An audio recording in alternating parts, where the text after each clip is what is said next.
everyone, George here, and welcome back to the channel. So today we're going to be focusing on this particular tank for a specific reason, and that is to talk about the differences between these guys, the wild Discus, and these guys, the hybrid Discus. And there's a couple of things that have come up in the recently that I have noticed, and some things that I have talked about with other people that I think are really important to the differences between these two.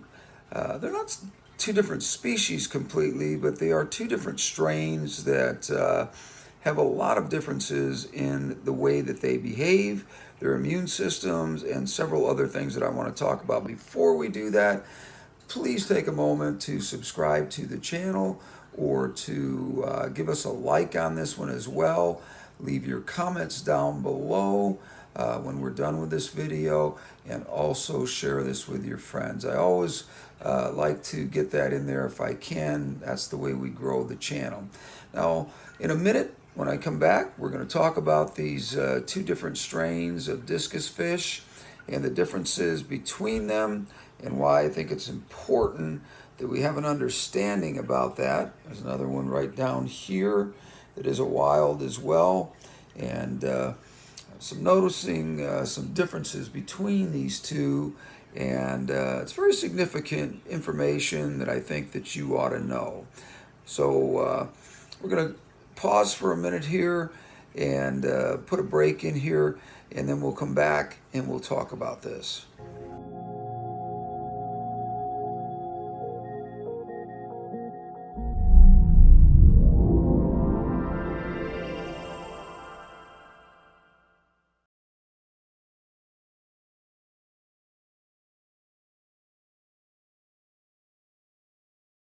Now, as you can see here, this is a wild discus, and this one here is also a wild.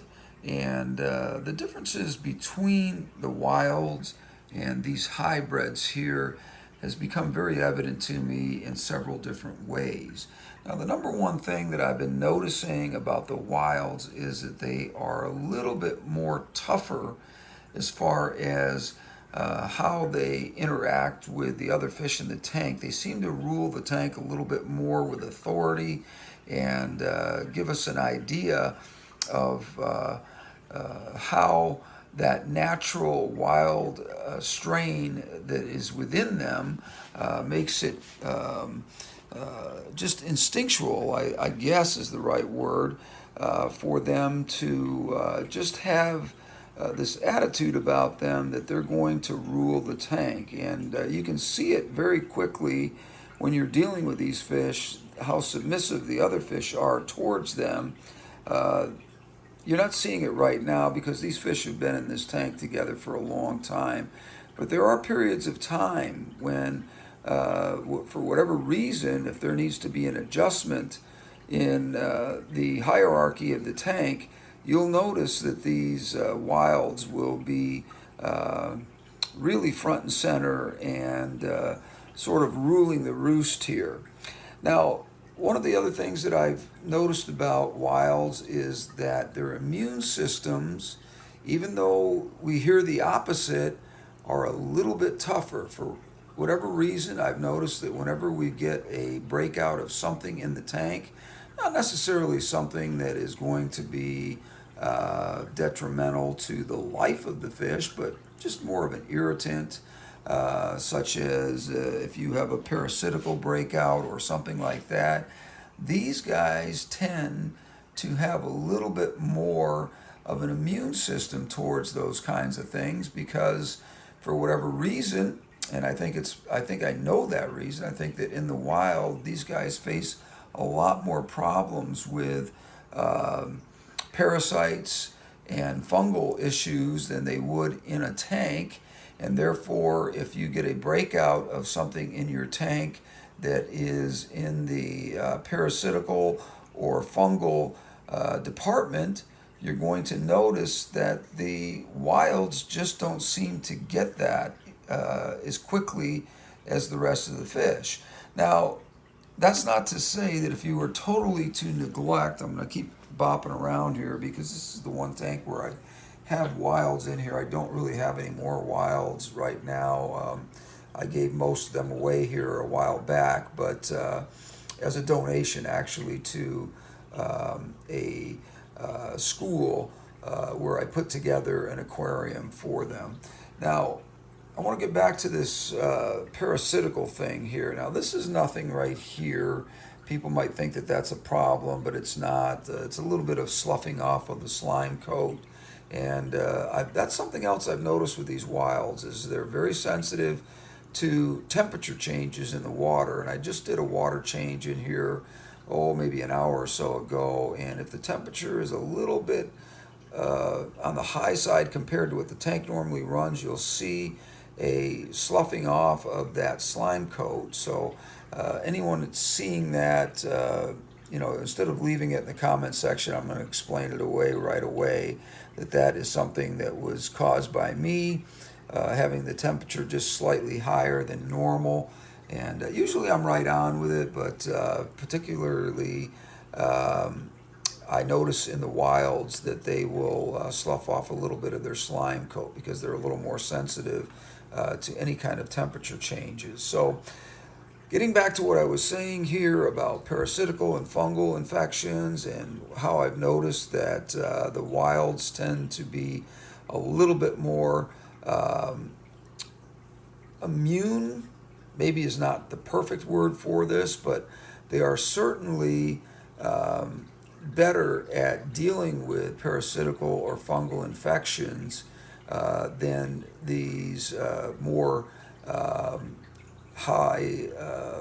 hybrid type fish.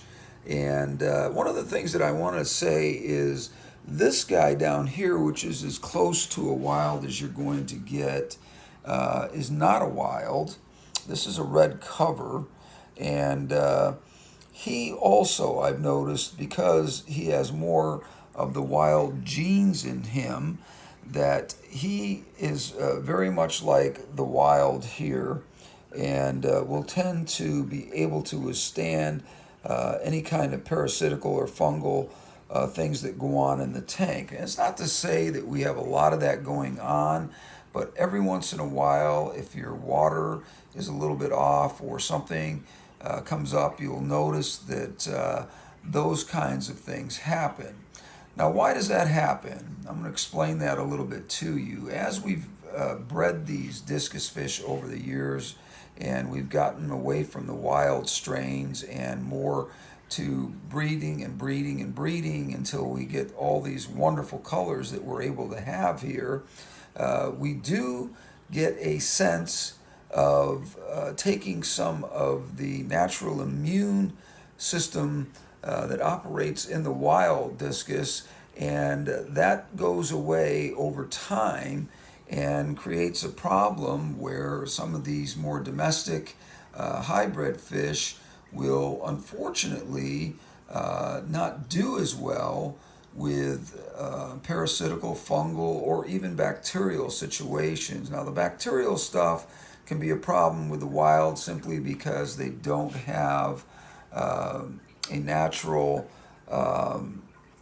immune system to take care of things that they wouldn't see in the wild. In other words, if these are things that are tank related and they originate within the tank, you're not going to see the wilds fare as well. But we're talking about specifically fungal and parasitical situations. I'm going to come back over here because this is where our wild guy is right here. Again, I have noticed that when we have a fungal or parasitical situation that these wilds seem to handle this better. Now, I saw Centaurum Discus one time talking about this, and I was kind of a little bit skeptical on what he was saying. And so I kind of was looking at this myself and being curious about whether or not he was being accurate.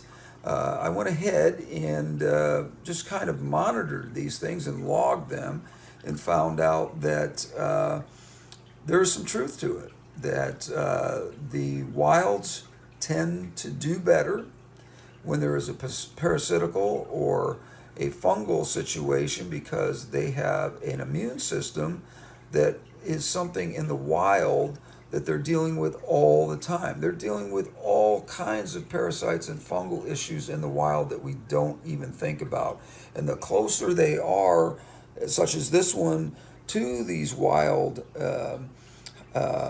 species, the more you're going to see that these guys have less problems than they would with these hybrids, such as these the blues and the pigeon bloods and the checkerboards and all the different strains that we deal with all the time, snakeskins, whatever. These are not fish that have these natural immune systems any longer, so therefore they become a little bit more susceptible to having problems. Now, it's something that was a video that I wanted to share with you today because I thought it was important information for those of you who are trying to decide on whether or not you want wild discus. I love wilds. I'm thinking about getting another tank of wilds that is specifically just wild discus fish, and I'm thinking about that again because I do love the colors, especially the Tefe greens and some of those that come out of Peru and Brazil and some of those areas. Some of those colors are just absolutely phenomenal. And I know that the fish are not cheap, but I do know that those particular fish can be absolutely striking in a tank, and I would love to see that again. Even though I enjoy the color of all these guys so much and find them to be absolutely stunning, I do enjoy the wilds a little bit as well. So thanks for joining me today. I wanted to kind of get this information out there to you. So if you're considering, because I've had a couple of people ask me, do I prefer wilds over hybrids, blah, blah, blah. And I didn't really know how to answer that without diving into a little bit more of the reasons why some of the wilds can be a little bit more hardy and a little bit more easy, especially for those of you who are just getting into this.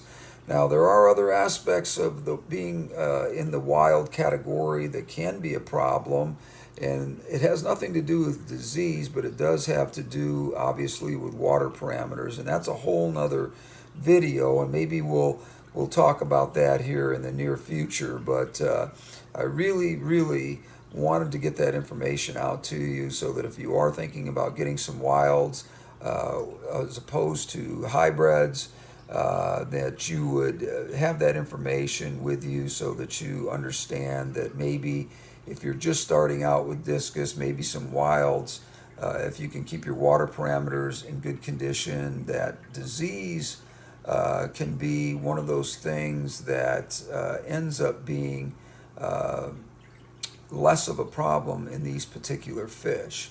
So thanks you for joining me today. I appreciate it, and we've got a lot of great stuff coming up. I'm getting my voice back gradually, as you can hear, but it has been a bit of a challenge, and I appreciate those of you who have sent well wishes to me as to getting better on this thing, and I'm hoping that we're on a path towards getting better all the way around here, and we certainly know that it is one of those things that if you're a YouTuber and you're doing this kind of thing, it is very difficult to continue this every day or every other day, put out a video. So that's why you haven't seen me putting out too many videos here recently, but I hope that you understand.